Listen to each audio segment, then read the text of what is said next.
Hello बच्चों, स्वागत है आपका मेरे यूट्यूब चैनल पे। आज की वीडियो में हम यूपी बोर्ड कक्षा 6 के पाठ 2 अपना स्थान स्वयं बनाएं पढ़ने वाले हैं। तो इस पाठ में लेखक ने हमें एक सीख दी है। प्रस्तुत पाठ में लेखक ने बच्चों को कर्मठ और सदाचारी बनने की प्रेरणा दी है। पाठ हमारा दूसरा है और पाठ का शीर्षक है अपना स्थान स्वयं बनाइए। तो चलिए हम बिना देरी किए अपने पाठ को पढ़ते हैं और इसका अर्थ जानते हैं। प्रस्तुत पाठ जो है वो कन्हैयालाल मिश्र प्रभाकर द्वारा लिखा गया है, जो कि हिंदी के एक प्रतिष्ठित निबंधकार कवि भी हुए हैं। तो चलिए पाठ को शुरू करते हैं। पाठ है हमारा अपना स्थान स्वयं बनाइए। राजा ने एक दिन अपने मंत्री से कहा, मुझे अपने लिए एक आदमी की ज़रूरत है। कोई तुम्हारी निगाह में जचे तो लाना, पर ध्यान रखना कि आदमी अच्छा हो। अब देखिए कहानी की शुरुआत हो रही है और जो इसमें इस कहानी को लेखक ने जो है एक राजा के माध्यम से बताया है कि जो राजा होते हैं एक दिन अपने मंत्री से कहते हैं कि मुझे एक आदमी की ज़रूरत है काम के लिए। यदि तुम्हारी निगाह में कोई आदमी ऐसा हो जैसे तो उसे लेकर आओ मेरे पास। लेकिन एक बात का ध्यान रखना कि आदमी जो है अच्छा होना चाहिए, आदमी अच्छा हो, ऐसा उन्होंने मंत्री से कहा। बहुत दिनों की जांच पड़ताल करने के बाद मंत्री को एक युवक जचा। उसने युवक की नौकरी छुड़ा दी और उन्नति का आश्वासन देकर राजा के सामने पेश किया। अब बहुत खोजने के बाद जो मंत्री होते हैं उन्हें एक व्यक्ति जचता है जिसे वो उसकी नौकरी से छुड़वा के, यानी वो व्यक्ति किसी और जगह पे नौकरी कर रहा होता है, उसकी नौकरी छुड़वा कर और आश्वासन देकर, उन्नति का आश्वासन, ठीक, आश्वासन का अर्थ होता है भरोसा बच्चों। उस व्यक्ति को उन्नति का आश्वासन कि तुम और अच्छा करोगे और तुम और आगे जाओगे, ऐसा आश्वासन देकर उसे राजा के सामने पेश किया जाता है। ठीक, आगे देखिए क्या है बच्चों। बहुत देर तक तो राजा को अपनी बात याद ही न आई। बाद में बोले, हाँ, उस समय शायद कोई बात मन में थी, पर मैंने अब तो कोई बात नहीं की है। ठीक, अब देखिए बच्चों, जो मंत्री होते हैं जब वो राजा के पास उस व्यक्ति को लेकर आते हैं तो राजा जो है मना कर देते हैं कि मैंने तो ऐसी कोई बात नहीं की थी। बहुत देर सोचने के बाद तब वो कहते हैं कि हाँ, अगर मैंने कहा होगा तो शायद उस समय मेरे मन में कोई बात रही होगी, लेकिन अब तो मुझे कोई बात नहीं है। तो फिर मंत्री उनकी इस बात पे कहता है। मंत्री ने कहा, हुजूर, मैंने इसे हज़ारों में छांटा है और बढ़िया नौकरी से छुड़वा कर लाया हूँ। जो मंत्री होता है जब राजा के ऐसे कथन को सुनता है तो वो कहता है कि हुजूर, यानी राजा को संबोधित करते हुए कहता है कि हुजूर, मैंने इसे हज़ारों में से छांटा है। हज़ारों में से छांटने का मतलब है कि मैंने कई व्यक्तियों को देखा पर तब जाकर मुझे यह व्यक्ति मिला है और बढ़िया नौकरी से छुड़वा कर लाया हूँ कि ये व्यक्ति जो है बढ़िया नौकरी करता था, इसे मैं उस नौकरी से छुड़वा कर लाया हूँ। राजा ने ज़रा सोचकर कहा। जब मंत्री ने आग्रह किया तो राजा ने थोड़ी देर तक सोचा और उसके बाद कहा। क्या कहा? हमारे पास तो इस समय कोई काम नहीं है, पर तुम बहुत कह रहे हो तो हम इसे अपने दफ्तर में चपरासी रख सकते हैं। वेतन 15 रुपये मिलेगा। तो देखिए बच्चों, जब मंत्री बहुत आग्रह करते हैं तो राजा जो है मंत्री के आग्रह पे क्या कहते हैं कि अभी तो हमारे यहाँ कोई काम नहीं है, परंतु यदि तुम इतना आग्रह कर रहे हो तो हम इसे अपने यहाँ चपरासी का काम दे सकते हैं। और वेतन यानी होता है तनख्वाह, वेतन का मतलब होता है तनख्वाह, तनख्वाह इसे हम 15 रुपये देंगे। इस प्रकार से राजा ने उस व्यक्ति को अपने दरबार में कार्य करने के लिए रख लिया। तो अब आगे देखते हैं।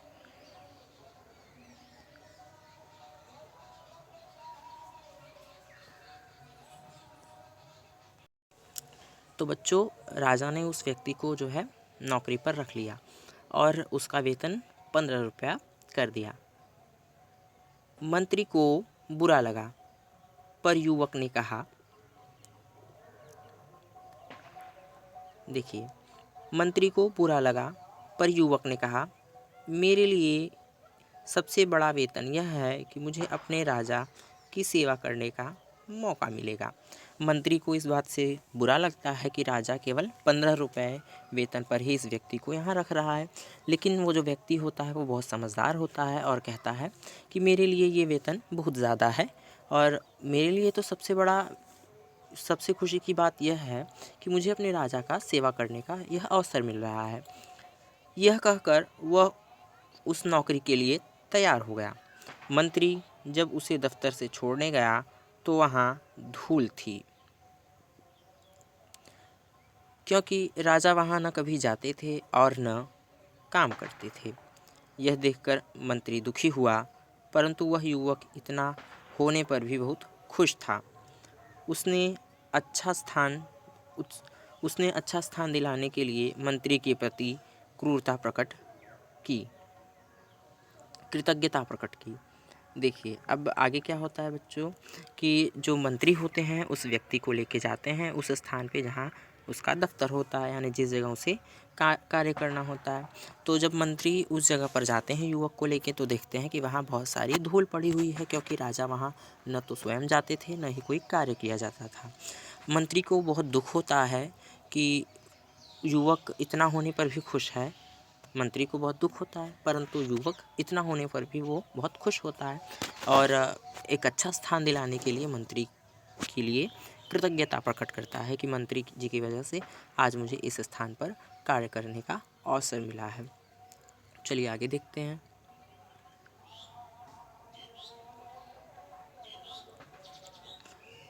युवक ने लगातार कई दिनों तक दफ्तर को साफ करके उसे शाही दफ्तर का रूप दे दिया।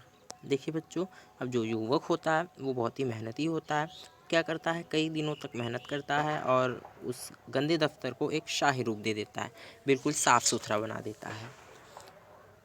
उस दफ्तर में एक छोटी सी कोठरी थी। युवक ने उसकी जांच पड़ताल की तो पता चला कि पिछले साल में बादशाह के पास जो निजी पत्र आए थे उनके लिफाफों का ढेर उस कोठरी में रखा था। साफ सफाई के दौरान उस युवक को एक कोठरी मिलती है। जब वो युवक उस कोठरी के बारे में पता करता है तो क्या पाता है कि कई जो है पिछले सालों के जो राजा के निमंत्रण पत्र आए होते हैं उन सब के लिफाफे उस कोठरी में पड़े होते हैं। बहुत सारे ढेर होते हैं लिफाफों के, जिनमें राजा को निमंत्रण के और अन्य अवसरों के निमंत्रण के जो है लिफाफे पड़े हुए होते हैं। व्यक्ति ऐसा देखता है। देखिए यहाँ बच्चों चित्र में भी जो है दिखाया हुआ है किस प्रकार से व्यक्ति जो है साफ सफाई कर रहा है। तो अब हम अपनी कहानी में आगे बढ़ते हैं और देखते हैं। तो व्यक्ति को बहुत सारे लिफाफे मिलते हैं। उनमें से बहुत से लिफाफों पर सोने की पिचकारी थी और रत्न जड़े थे।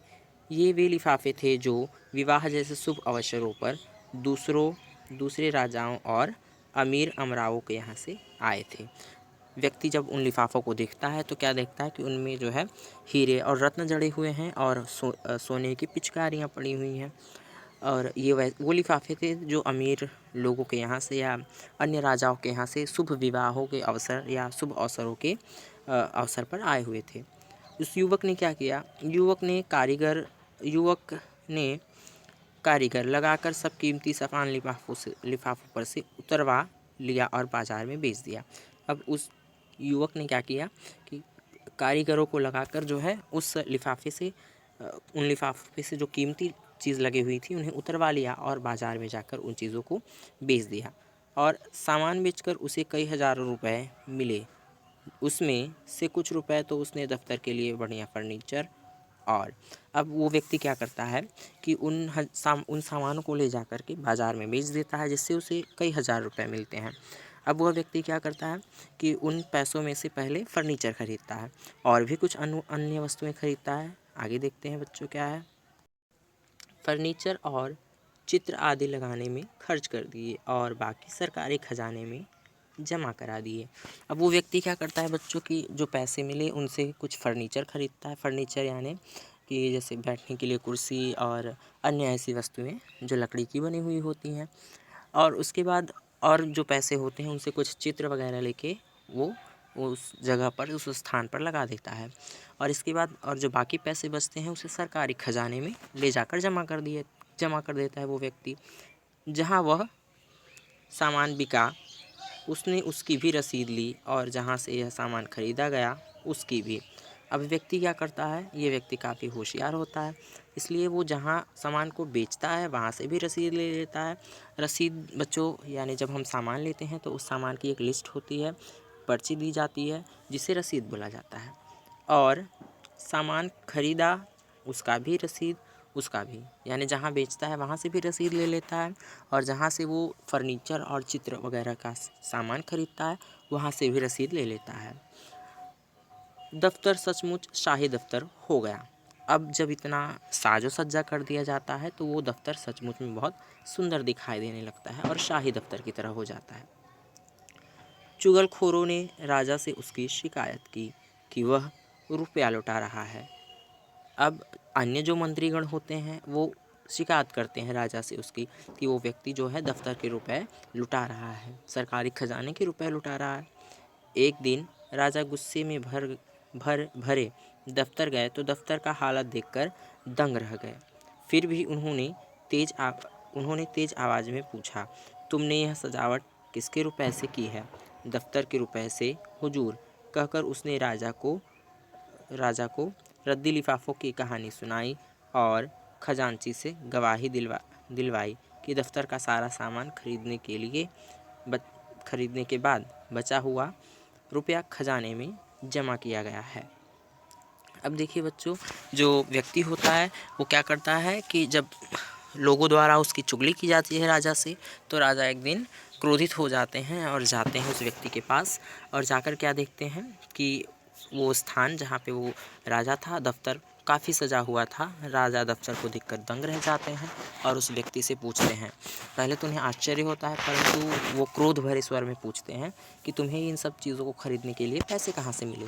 तो वो व्यक्ति बताता है लिफाफों वाली बात कि सफाई करते हुए मुझे लिफाफे ढेर सारे मिले थे, उन लिफाफों को बेचकर मैंने ये सामान खरीदा है और बचे हुए पैसे को मैंने सरकारी खजाने में जमा करवा दिया है। और वो खजांची देखिए बच्चों उसको कहते हैं जो रुपयों का लेन देन का ब्यौरा रखता है, ठीक। तो खजांची से इस बात को राजा के सामने कहने के लिए कहता है। राजा रिझ गए और उस युवक को अपने राज्य का वित्त मंत्री बना दिया। अब जब राजा इन बातों को सुनते हैं तो उन्हें अच्छा लगता है, प्रसन्न हो जाते हैं और उस व्यक्ति को वित्त मंत्री बना देते हैं। वित्त मंत्री जो रुपयों का लेन देन और कितने पैसे आए और कितने पैसे गए, इन सब चीज़ों का जो है ब्यौरा रखता है, उसे वित्त मंत्री कहा जाता है। इस कारण दूसरे मंत्रियों को परेशानी होने लगी क्योंकि वह न स्वयं बेईमानी करता था न किसी को करने देता था, न लापरवाही करता था न करने देता था। उसके बाद से तो जो भी मंत्री राजा के पास जाते किसी न किसी बहाने उस युवक की शिकायत करता जिससे कि वह राजा की नज़रों में गिर जाए। अब जब व्यक्ति वित्त मंत्री बना दिया गया तो अन्य मंत्रियों को भी इससे परेशानी होने लगी। क्यों? क्योंकि वह ईमानदार व्यक्ति था और न तो बेईमानी करता था न किसी अन्य को करने देता था, न स्वयं लापरवाही करता था न किसी अन्य को लापरवाही करने देता था। इससे अन्य जो मंत्री थे वो परेशान हो गए और जब भी वो राजा के पास जाया करते थे तो राजा से व्यक्ति की शिकायत किया करते थे ताकि वो व्यक्ति जो है राजा की नज़रों में गिर जाए और राजा उसे उस पद से हटा दें। लेकिन अब आगे क्या हुआ बच्चों, देखते हैं हम।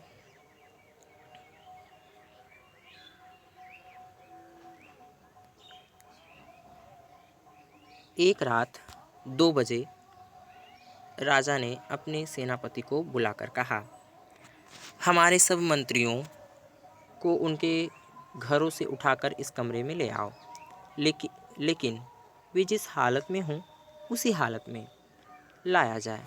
समझ लो हमारे हुक्म को अगर कोई पलंग पर सो रहा हो तो उसे पलंग सहित ज्यों का त्यों लाया जाए। कोई कालीन पर बैठा चौपड़ खेल रहा हो तो कालीन समेत यहाँ लाया जाए। अब देखिए एक बार क्या होता है, राजा अपने सेनापति को बुलाते हैं और रात्रि के 2 बजे ये हुक्म देते हैं कि हमारे सभी मंत्रियों को बुला लिया जाए और जो जिस अवस्था में हो उसे उसी स्थिति में लेकर आया जाए। यदि कोई सो रहा है पलंग पे तो उसे पलंग के साथ उठाकर लाया जाए, यदि कोई चौपड़ खेल रहा है तो उसे कालीन समेत यहाँ उठाकर लेकर आया जाए। इस प्रकार राजा जो है अपने मंत्रियों को बुलाकर यह आदेश देते हैं, ठीक। सेनापति को बुलाकर ये आदेश देते हैं कि मंत्रियों को यहाँ लाया जाए। रात्रि के 2 बजे। 1 घंटे के भीतर ही सभी मंत्री महल के एक बड़े से कमरे में आ गए।